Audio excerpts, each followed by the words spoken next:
What is up, guys? Thick Kackis here. Thank you so much for stopping by, and today we have some brand spankin' new Destiny 2 news, courtesy of the Bungie weekly update that has just gone live, unveiling official information. And so, let's get started.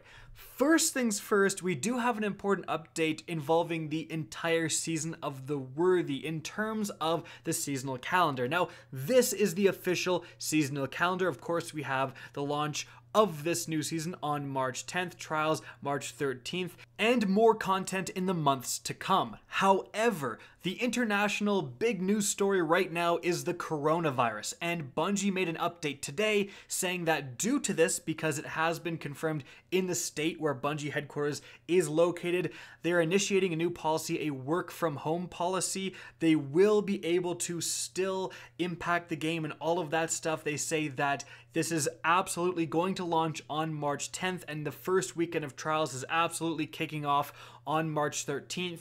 However, because of this, the timeline for the other things on this calendar may be subject to change. So just keep that in mind. But moving on from there, we have some very interesting stuff involving Season of the Worthy. Firstly, the brand new power level. It's going up much more than it did last time. The cap for gear is going up by 40 points, and powerful gear will now drop all the way to 1,000, and then pinnacle drops will go to 1,010. The soft cap, which is the max power for everything other than powerful and pinnacle drops, is going up to 950 as well.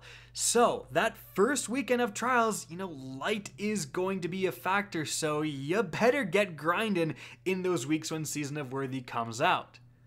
Now, on the note of progression, halfway through the season, Bungie says they're looking to increase the number of pinnacle gear sources, saying that specifically the weekly Crucible, Strike, and Gambit challenges are going to turn into pinnacle drops to let you get to that 1,010 cap. And with the +2 system, if that's remaining the same, that's going to make it extremely easy to get up to that point for most players out there. But of course, coming halfway through the season, that's not going to be around when it really matters and Trials is bumping. Bungie also mentions that they're looking into slot imbalances. Essentially, they're trying to eliminate where you get 3 pinnacle chess pieces in a row, and that can really halter your progression. But moving on from there, this is a very big deal. Of course, originally, your artifact power was going to be enabled with Trials of Osiris, but they actually made this decision kind of last minute to reverse it. And therefore, the very first weekend of Trials, Bungie says the artifact power will be enabled just for that first weekend. Coming the next weekend on March 17th, it will be gear score only. So, going hard on XP, especially in that first window, is something very important to do. So, check out my prep guide if you haven't, because a lot of people are kind of neglecting that kind of stuff and not saving up bounties, etc. But it's gonna matter that first weekend. But moving on from there, we have another update, this time to Eververse. So, with Bright Engrams, Bungie says in Season of the Worthy, Bright Engrams will no longer be available for purchase from the Eververse store, as said in a previous director's cut. Essentially, they want people to know what they're buying before they buy it. Imagine, such a concept in gaming. Who could have thought?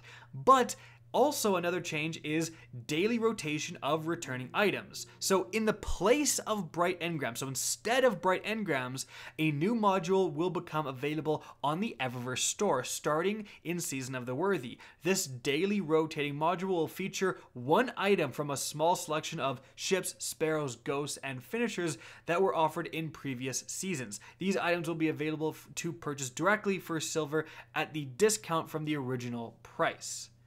Now, Bungie also revealed the new Eververse armor sets coming with Season of the Worthy, and here they are, and it's called the Streetwear sets. So, if your swag can't be stopped, you gotta get those. Now, they've also revealed some brand new finishers. So, firstly, we have this Hunter finisher. Moving on from there, we have a new Titan finisher. And then lastly, we have a new Warlock finisher, this time featuring, of course, Arc. Moving on from there, got some big patch notes talking about the exotic armor that is going to be impacted with the huge sandbox update arriving with Season of the Worthy. So this is all going live at the same time Season of the Worthy goes live. So firstly, for the Hunter, the Assassin's Cowl helmet. The invisibility and healing effect now triggers on powered melee, both against combatants and guardians and finishers. The duration of the invisibility granted by this exotic increases based on the tier of the enemy defeated, and Arc Staff kills no longer activate this perk. Moving on, the Frosty's leg armor. They changed the ability regen so that it no longer stacks multiplicatively with other class ability energy generating perks, and that's going to be a nerf to those. The Kepri's Sting exotic gauntlets. All smoke bombs deal 150% damage while wearing this exotic. Ooh, okay, hold on. That's actually pretty neat. Then we have the Orpheus Rig exotic leg armor. The maximum amount of super you can regain from this exotic with a single use of Shadow Shot is 50%. And lastly, the young Ahamkara's spine. They increased the explosion radius for trip mines by 14%, so buff there. Moving on from Hunter to the Titan. Firstly, the Ashen Wake exotic gauntlets from forever ago. So, killing an enemy with a fusion grenade while wearing this exotic now refunds grenade energy. The amount of grenade energy refunded scales based on the tier of enemy killed. So, those got a pretty big buff. Moving on, the Antius Ward's exotic leg armor. The shield created during a slide no longer allows chip damage through. Moving on, the Doomfang Pauldrons. Fixed a bug where Doomfang Pauldrons would sometimes grant super energy for melee kills while in your super. Yeah, they were absolutely broken, especially in PvE. You just had infinite super. It was ridiculous. Moving on from there, the Dune Marcher's exotic leg armor increased the radius of the static charge to 20 meters up from 12. That is nearly doubling the amount of range that you can hit people with that Dune Marcher's ability. And the Dune Marchers, I don't think they're that great, but there's people out there who really enjoy using them. They increase your sprint speed and can do some crazy stuff. They just got a lot better. Moving on from there, the MK44 stand asides. They reduce the delay from the start of sprinting until the overshield comes in to 0.5 seconds, and this is down from 1.25 seconds. So it's going to activate more than twice as fast as it does now. Huge buff there. Moving on, everyone's favorite, the One-Eyed Mask exotic helmet. The target marking from this exotic has been replaced with target highlighting, eliminating the ability to detect targets through walls. Massive change, but that's not all.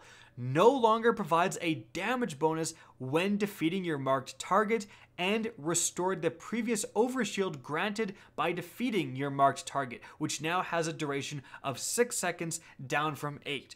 So, severely nerf this exotic when it comes to the tracking ability, but to somewhat compensate from that, it used to provide an overshield, now it provides just regen, and now it's going to provide an overshield again next season because the tracking has been so nerfed. So, interesting changes there, certainly going to impact one of the most used PvP exotics out there.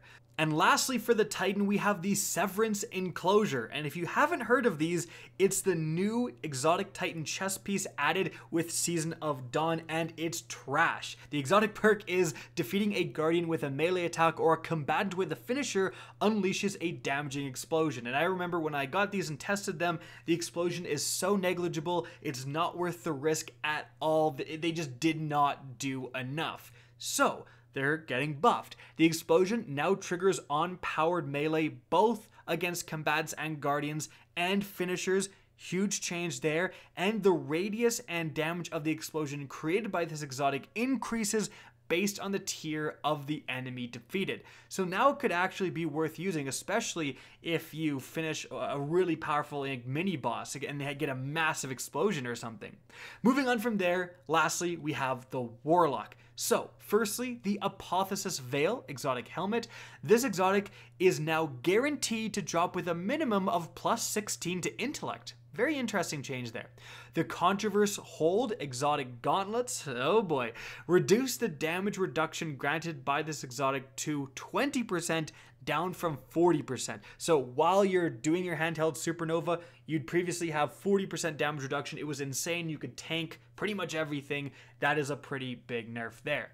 The Sanguine Alchemy exotic chest piece. Sanguine Alchemy has received a complete redesign. Its new perk, Blood Magic, allows the wearer to pause the countdown rift timer of any rift they are standing in by getting weapon kills, extending the rift's duration. What? So basically you can put down an empowered rift, and as long as you're slaying out in that empowered rift is going to last, I mean, technically infinitely if you're getting kills fast enough. That sounds like potentially a banger for both PvP and PvE. Moving on from there, the Ophidian Aspects exotic gauntlets now increases the lunge range of all melee attacks even if the ability is on cooldown. So Warlock Syntheseps, essentially. And lastly, the Verity's Brow exotic helmet. The buff provided by this exotic now increases your grenade damage by 10% per stack. The buff to allies' grenade recharge rate now kicks in when you cast your grenade, and this exotic now provides a buff text notification indicating how many allies are currently benefiting from your increased grenade recharge. Very interesting. Okay, so those are all the changes to exotic armor, and a lot of armor pieces are being impacted, my goodness. But that is not all. We also have some changes to investment. So for legendary engrams, increase the number of armor sets available from world drops to 11 sets, up from 3. Please no, I'm still trying to get my last hope. Like, please Bungie, no more armor. But they say this includes faction rally armor. Players who own previous faction rally ornaments may apply them to these sets. Several sets that were previously unavailable or extremely difficult to acquire are now available as world drops. So they also say for armor stats, Prime engrams will now more reliably drop armor with higher overall stat rolls and spikier distributions. Exotic armor will now more reliably drop with higher overall stat rolls, and legendary armor now has an improved chance of receiving higher overall stat rolls, though low rolls will still be present. And the last thing I'm going to mention is that Daylight Savings is on March 8th, so 2 days before Tuesday's reset. So remember, it goes, at least for me, from 10 a.m. to 11 a.m. in the new time change. So keep Daylight Savings in mind if you adhere by that. Don't wake up too early if you don't need to. And so guys, that's it for the video. I hope you enjoyed, found this informative, and if you did, please remember to help me out by simply rating and especially sharing this video. If you guys want to see more Destiny 2 content similar to this, don't be afraid to slap that subscribe button. And if you want to get in touch with me and keep up to date with the latest channel activity, the best way is to follow me on Twitter at @RickKackis. That's linked in the description down below. Again, I hope you enjoyed the video, and as always, have a good day.